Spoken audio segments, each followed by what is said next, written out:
আবারও চলে গিয়েছিলাম ঢাকায়। ঢাকায় যাওয়ার মেন কারণ হচ্ছে আমার মেজো ভাই যে জায়গায় থাকে ওটা হচ্ছে নারায়ণগঞ্জ। এখন নারায়ণগঞ্জ থেকে অন্য জায়গায় শিফট করবে, সেজন্য হচ্ছে আমরা চলে গিয়েছিলাম।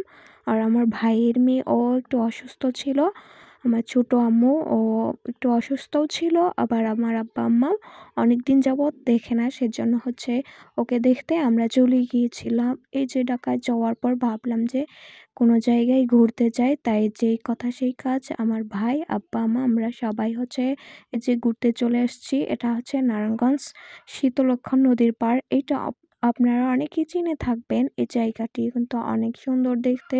এই যে দেখতেই পাচ্ছেন নদীর ওই পাড় দিয়ে হচ্ছে ওইদিকে পার হওয়া যায়, আর ওদিকে হচ্ছে কাশপুর ব্রিজ। ওই ব্রিজ দিয়ে কুমিল্লা, ফেনী, নোয়াখালী ওইদিকে বড় বড় গাড়িগুলো কিন্তু যায়। ওই জায়গাটিও অনেক বেশি সুন্দর করেছে। এর আগে আমি আরও একবার আসছিলাম দেখতে, জায়গাটি ওই সময় অনেক সুন্দর ছিল, এখন আরো বেশি সুন্দর করছে। আসসালামু আলাইকুম, সবাই কেমন আছেন? আশা করি ভালো আছেন, সুস্থ আছেন। আলহামদুলিল্লাহ আমিও ভালো আছি।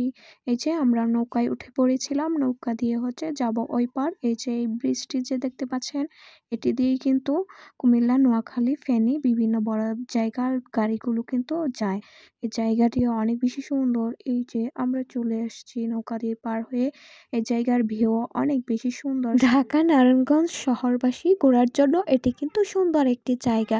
শুক্রবারে অনেক পরিমাণে মানুষের সমাগম থাকে, প্রচুর ভিড় হয়। এই জায়গায় পাড়াই দেওয়া যায় না।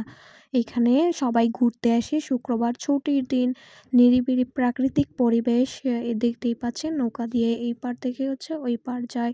আর আমি এই সিঁড়িগুলো বেয়ে বেয়ে হচ্ছে এই পচা পানিগুলো ধরতেছিলাম, নর্দমার পানি। আর এইখানে একটা বুড়া দাদু দেখতেই পাচ্ছেন গোসল করতেছে। আল্লাহ, মনে হইতাছিল আমরা যে থালা বাসন পরিষ্কার করি সেই পানিও এর থেকে ভালো ছিল। এত ময়লা ছিল পানিগুলো, আসলে শহরের যত ময়লা আছে মনে হয় এইখানে ফেলে, সেজন্য হয়তো পানিগুলো এরকম ছিল। তারপর অনেক বেশি পরিষ্কার হয়েছে। আর ঢাকা শহরের বিভিন্ন খালি জায়গায় একটু খাল বিলের মতো দেখা যায়, ওইখানকার পানিগুলো এত অপরিষ্কার যে কালো আর গন্ধ বের হয়, কি আর বলবো।